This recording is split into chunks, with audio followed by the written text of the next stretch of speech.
Alléluia. Est-ce qu'on peut ensemble se lever et acclamer le Seigneur pour la vie du pasteur Pierre?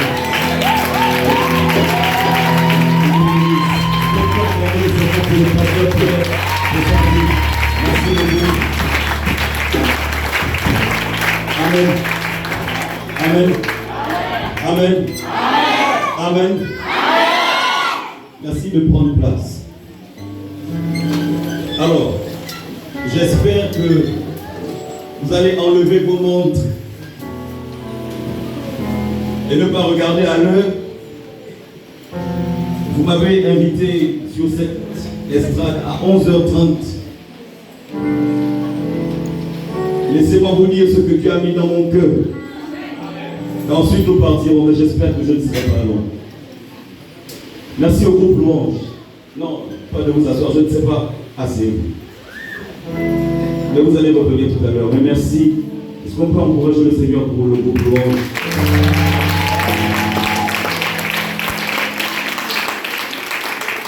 J'ai été béni cette semaine par la louange, par les chants. Est-ce que je peux avoir le chant? Oui, je le vois. Yes. Est-ce que tu peux saluer ton voisin et lui dire: le Seigneur a quelque chose pour toi ce matin? Est-ce que tu peux le saisir et lui dire: le Seigneur a quelque chose pour toi encore ce matin? Nous avons été bénis par la louange, par l'adoration. Personnellement, j'ai passé une semaine formidable. C'est vrai que j'étais l'orateur, mais lorsqu'on prépare des moments comme ça, on est également bénis nous-mêmes. La révélation de la parole de Dieu nous bénit. J'ai été béni en méditant, j'ai été béni en priant, j'ai été béni en étant au milieu de vous, j'ai été béni par la louange. Il y a des chantres de feu au temple de la conquête, j'ai été béni par leur ministère. Alléluia. Et je pense que ce matin, le Seigneur a quelque chose encore à transmettre à son peuple. J'aimerais qu'on lise notre texte de base. Nous allons lire quelques versets dans 2 Rois au chapitre 7.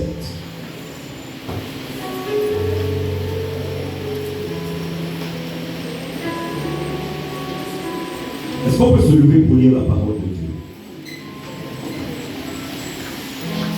Nous respectons et nous aimons cette parole.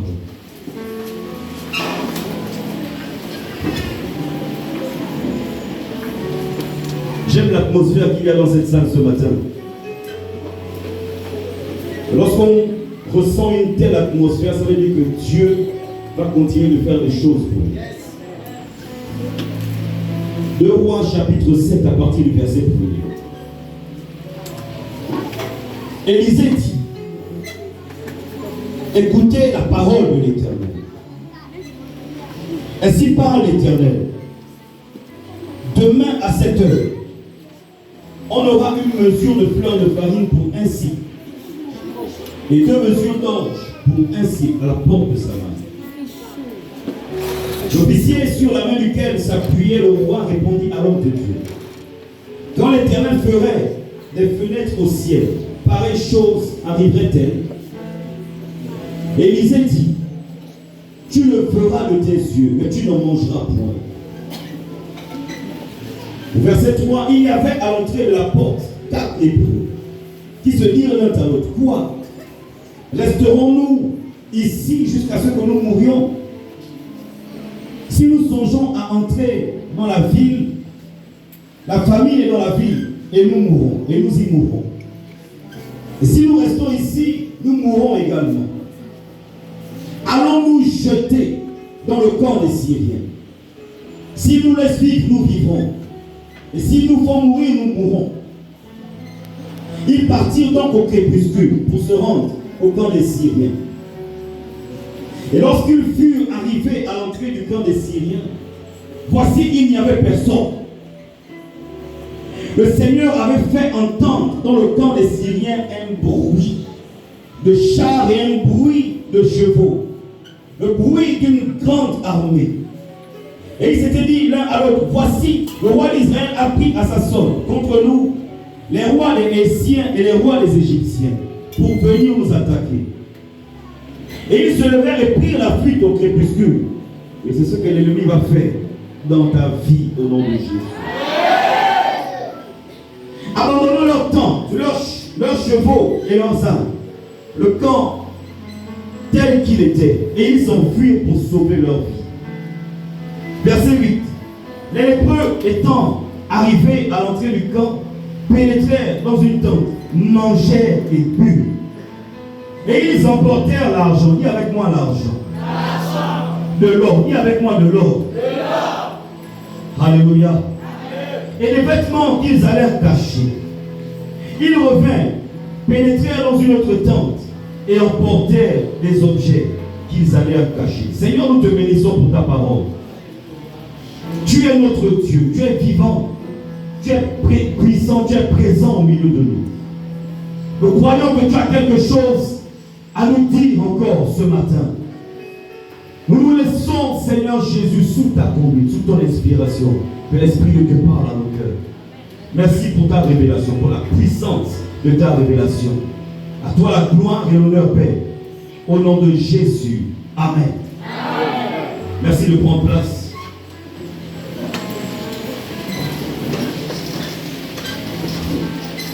Le thème de cette semaine, c'était la conquête par l'expansion. Et durant la semaine, nous avons vu plusieurs sous-thèmes. Nous avons vu la nécessité de l'expansion. Nous avons vu la mentalité du conquérant.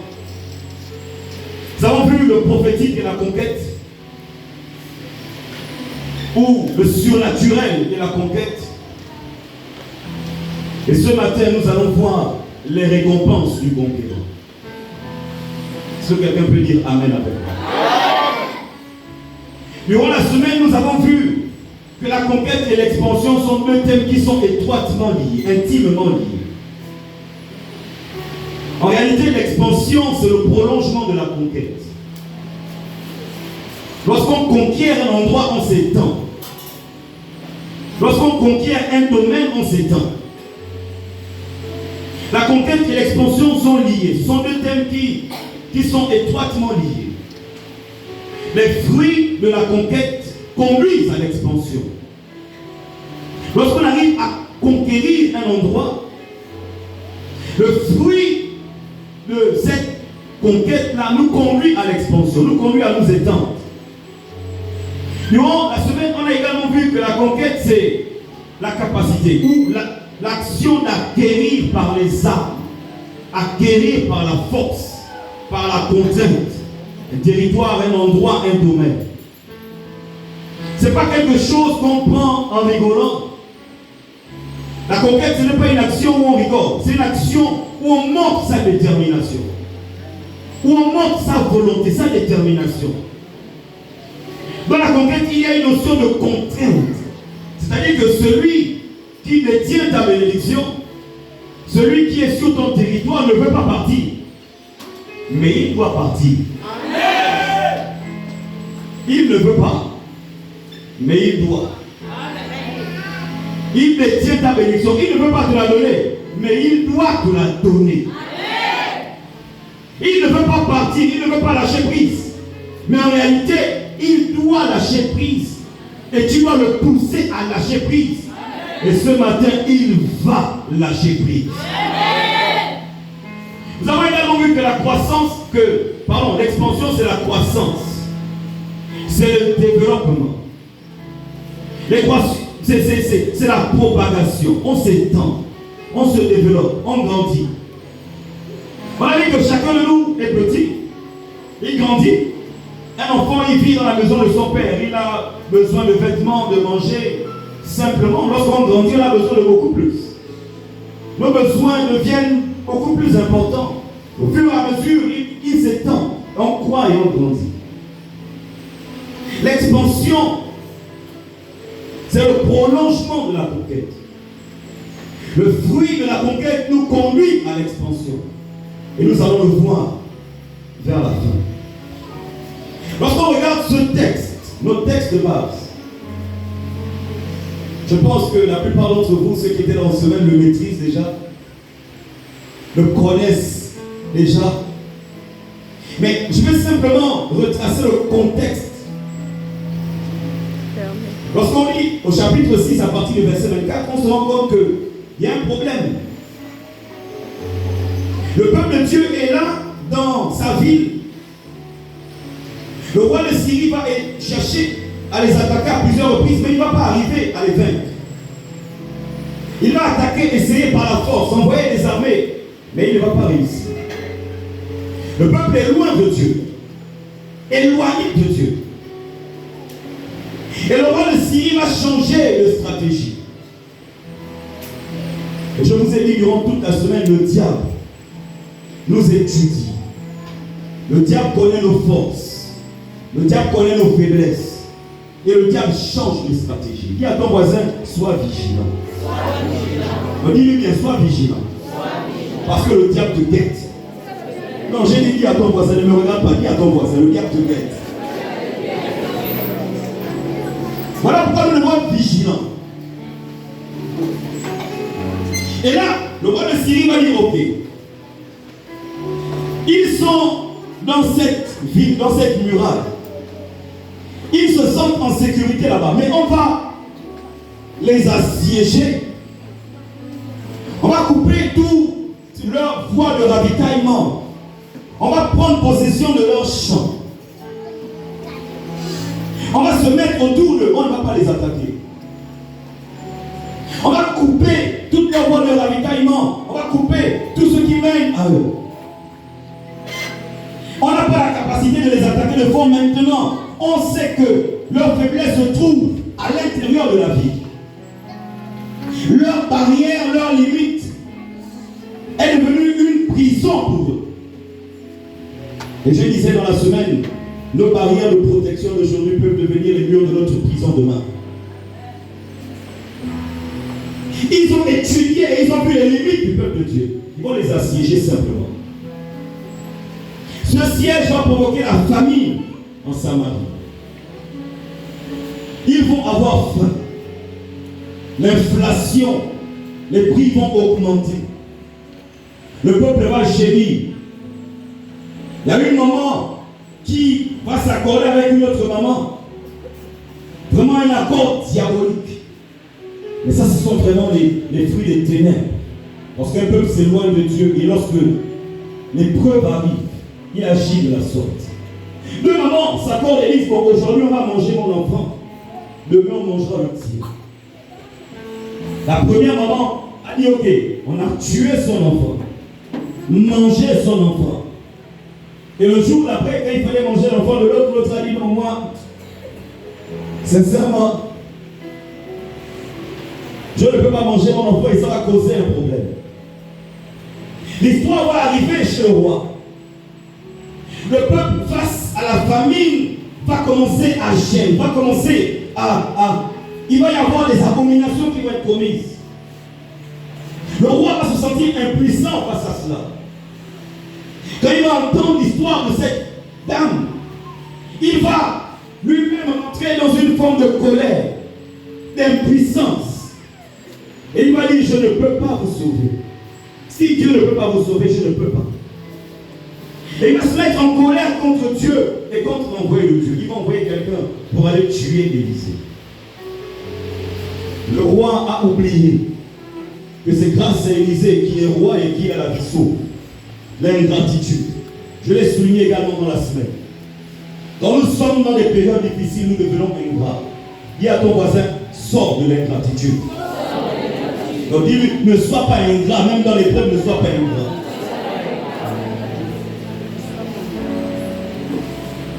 Et au-delà de tout ça,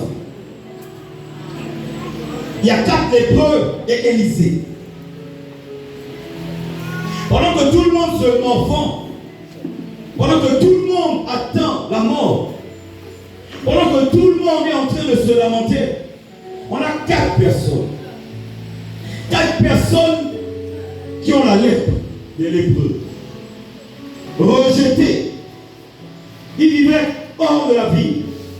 Hors de la vie. Négligés, abandonnés, oubliés.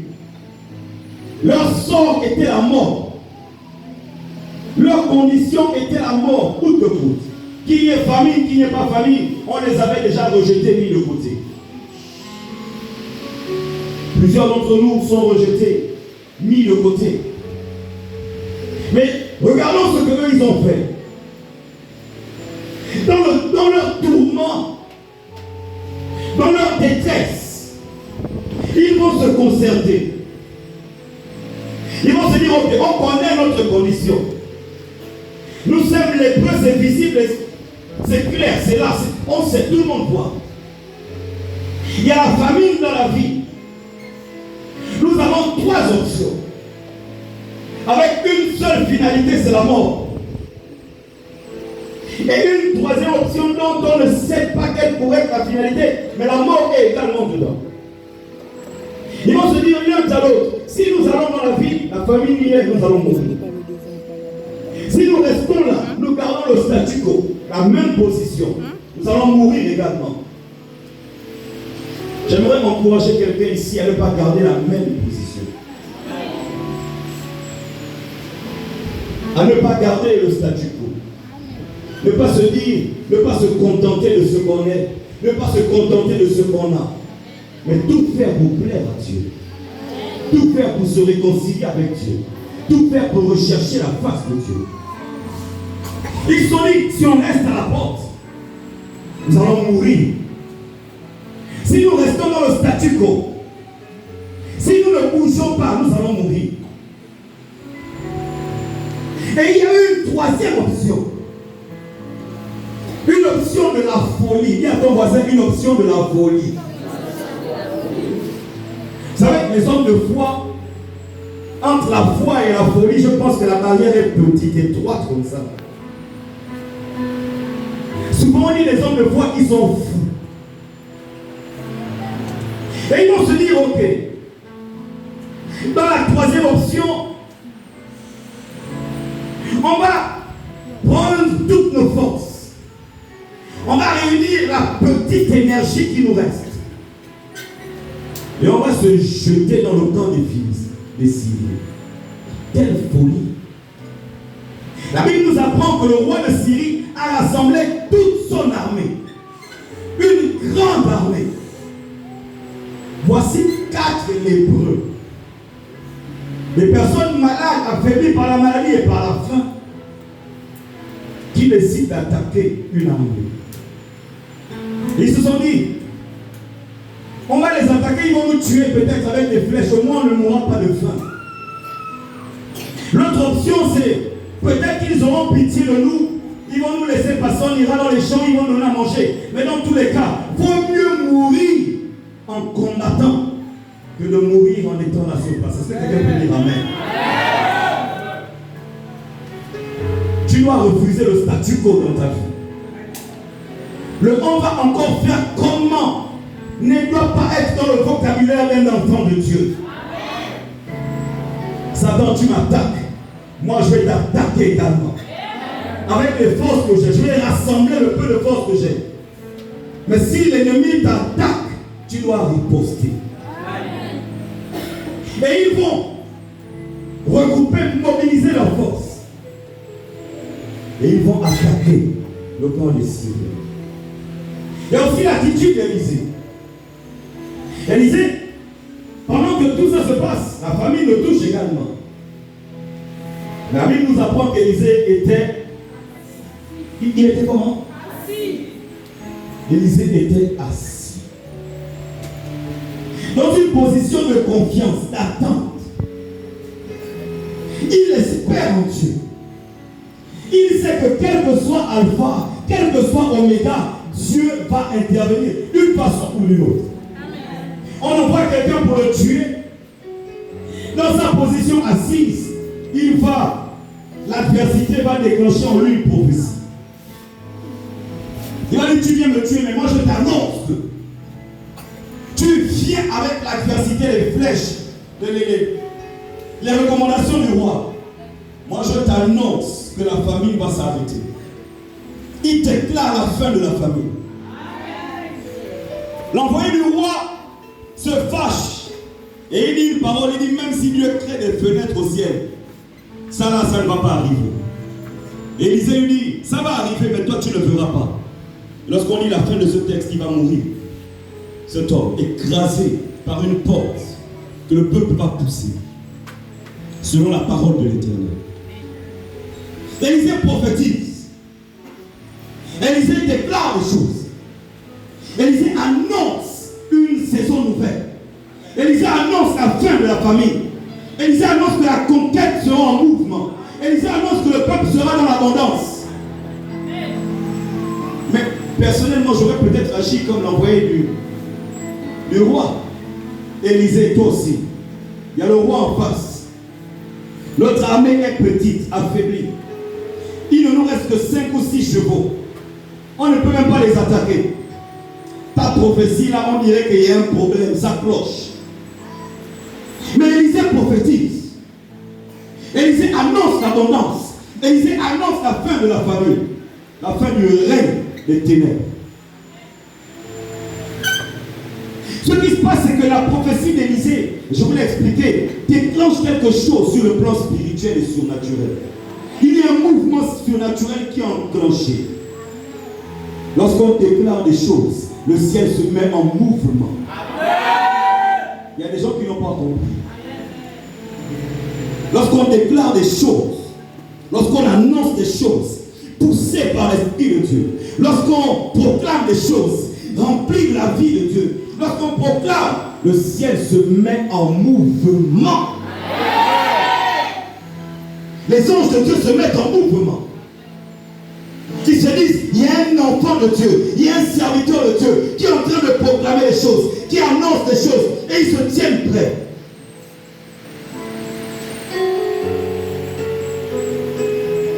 Vous savez, avant de revenir à cela, c'est important de rappeler quel est le plan de Dieu pour l'homme. Quel est le plan de Dieu pour toi? Quel est le plan de Dieu pour moi? Quand Dieu crée l'homme, il lui donne une position de domination. Dis à ton voisin domination. Ceux qui ne disent pas à leur voisin là, vous êtes suspect. Non, que Dieu vous bénisse. Personne n'est suspect. Est-ce qu'on peut acclamer le Seigneur?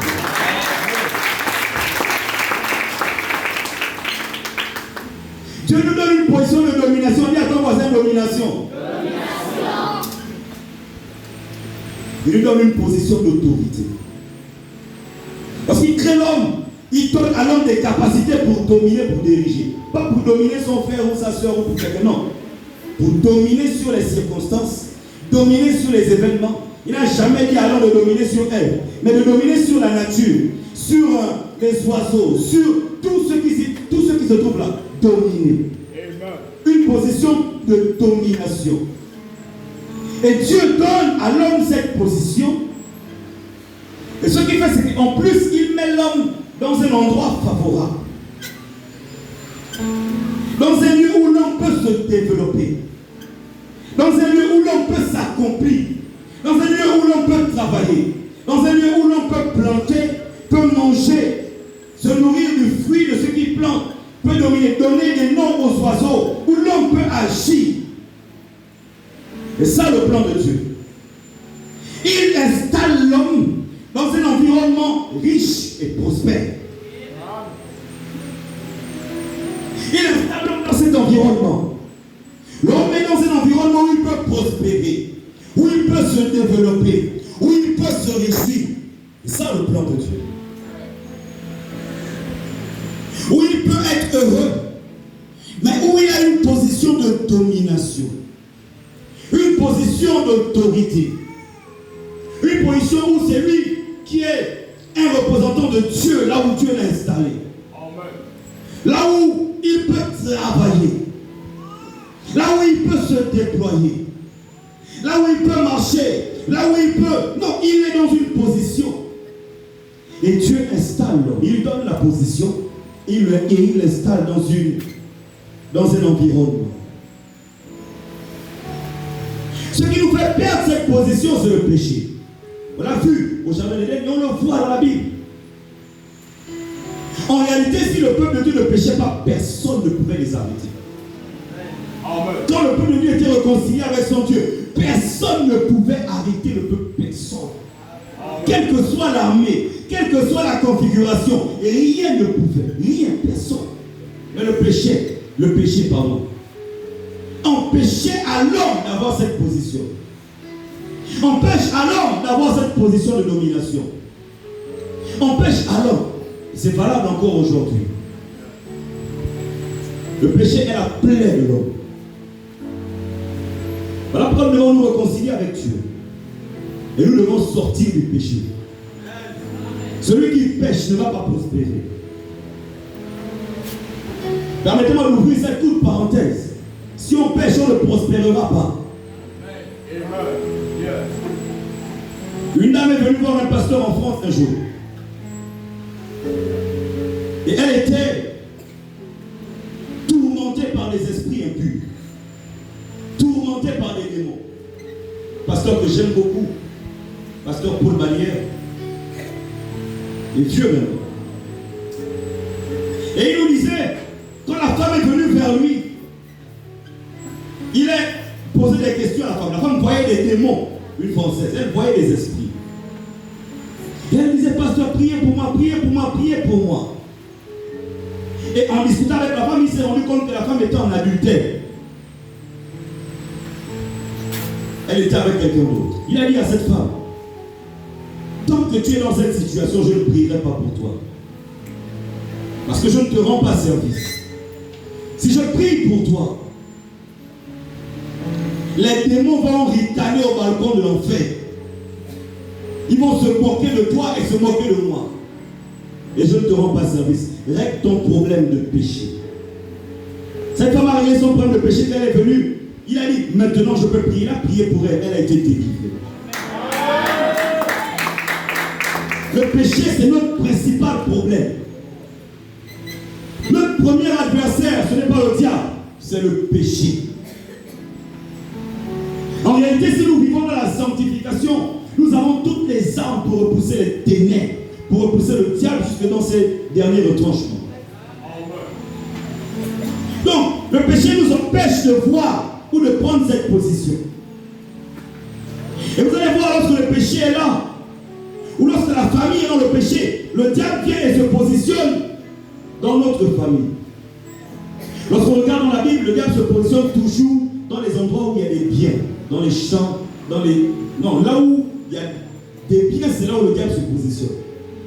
Dans les pays où il y a de l'abondance, le diable règne à un niveau qu'on ne peut pas imaginer. Dans les villes pétrolières, minières, le diable règne à un niveau inégalé. Dans les lieux d'abondance, le diable règne.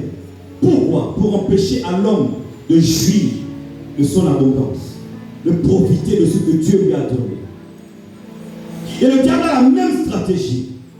Il est toujours dans les lieux de richesse et d'abondance. Toujours. Lorsqu'il attaque, lorsque les Syriens viennent assiéger, ils sont dans les champs. La Bible nous apprend que lorsqu'ils assiègent Israël, ils sont dans les champs. Ils ont établi leur camp dans les champs. Là où Israël devait manger, le lieu de leur abondance, c'est là où il allait s'établir. Et je vous ai dit tout à l'heure, la conquête, c'est contraindre quelqu'un qui ne veut pas partir à partir. Le diable veut s'asseoir sur les bénédictions de nos familles. Il veut s'asseoir sur nos bénédictions. Mais nous devons avoir la mentalité du conquérant pour dire Satan. Ton temps est terminé, maintenant tu dois partir.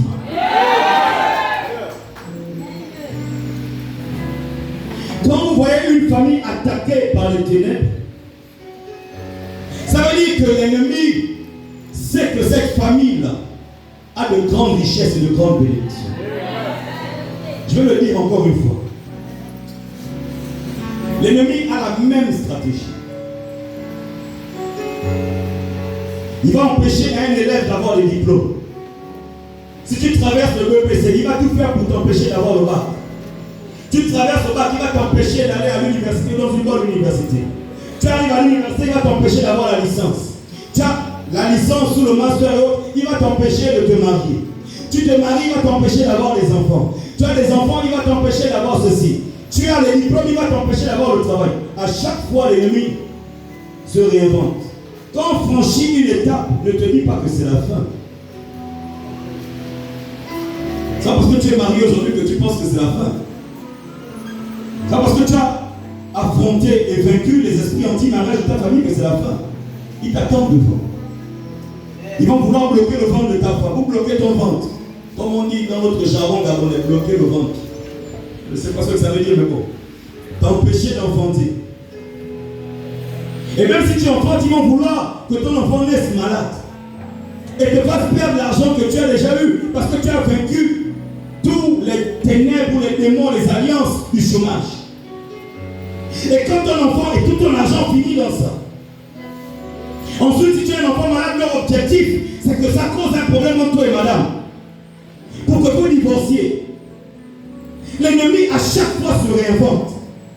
À chaque fois, développe des stratégies pour nous empêcher d'aller plus loin. Voilà pourquoi il n'y a pas de bénédiction. Il n'y a pas de conquête sans confrontation de puissance.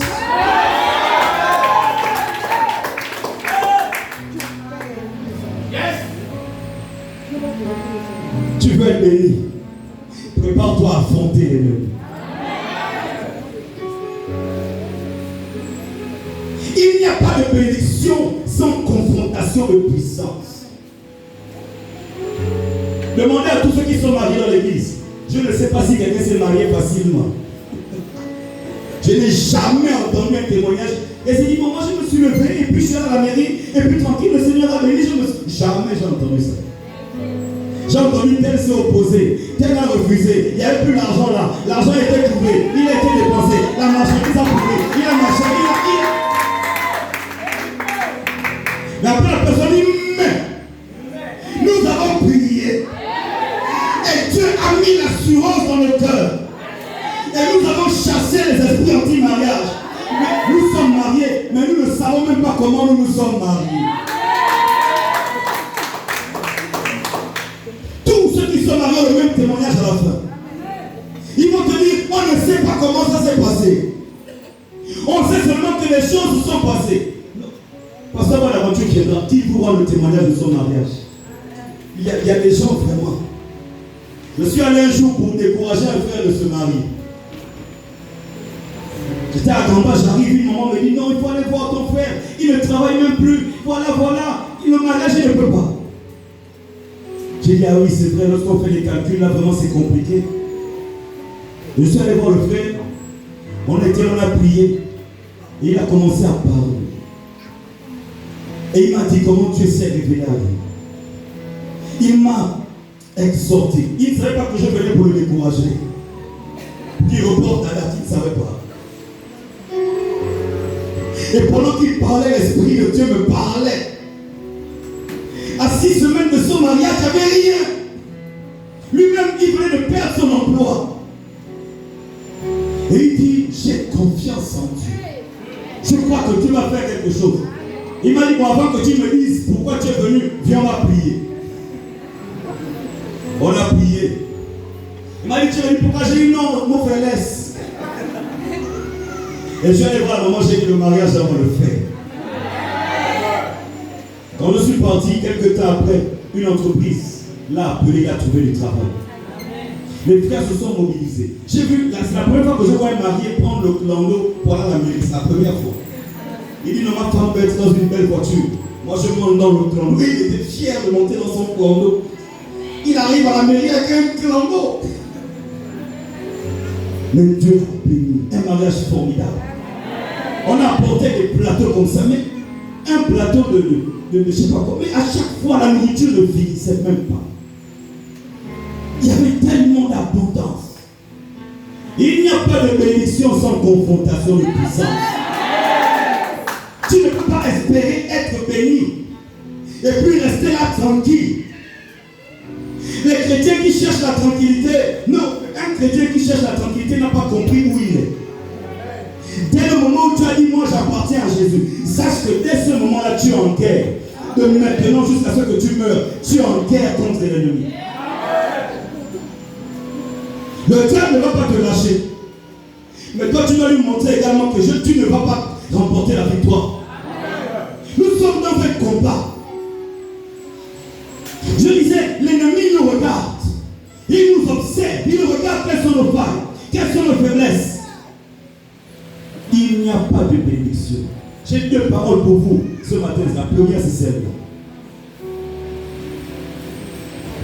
Il n'y a pas de bénédiction sans confrontation de puissance. Satan, tu attaques mes enfants. Je vais te faire du mal. Si c'est moi que tu as trouvé, tu vas me sentir. Satan, je n'ai pas de force. Mais celui qui vit en moi, alléluia. Celui qui vit en moi est plus puissant. Il t'a déjà vaincu une fois. Deux fois, il va te vaincre encore. Encore et encore. Satan, tu viens m'attaquer. Oh, tu ne me connais pas. Satan, en fait, quand tu t'attaques à moi, c'est pas moi. Oublie-moi. Parce que j'ai un bouclier qui est beaucoup plus fort que toi. Quand tu te lèves contre moi, en fait, tu es en train d'attaquer le roi des rois, le Seigneur des seigneurs, Jésus de Nazareth, celui qui a tout payé, qui est au-dessus de toutes choses. Il n'y a pas de bénédiction sans confrontation de puissance. Le diable va toujours chercher à nous terrasser. Mais nous devons lui démontrer qu'on ne sera pas terrassé. On va rester debout et on va l'affronter. Il va attaquer. C'est là où vous voyez les choses bizarres. Bon, le 10 premier secret que je vous ai dit ici, même dans ton foyer, on t'attaque. Il y a des groupes qui se disputent pour le dentifrice. Sincèrement, le dentifrice, madame. Les gens ne se parlent pas toute une journée parce que quelqu'un a pris le dentifrice au milieu. Toute une journée. On aurait dû appuyer en bas. Tu as appuyé au milieu. Toute la journée, on ne se parle pas. Et Satan rigole. Et nous, on est là. Non, c'est ridicule. Il y a des gens qui se disputent. Nous, c'était au départ parce qu'elle voulait que je plie le linge sale. J'ai dit, c'est sale.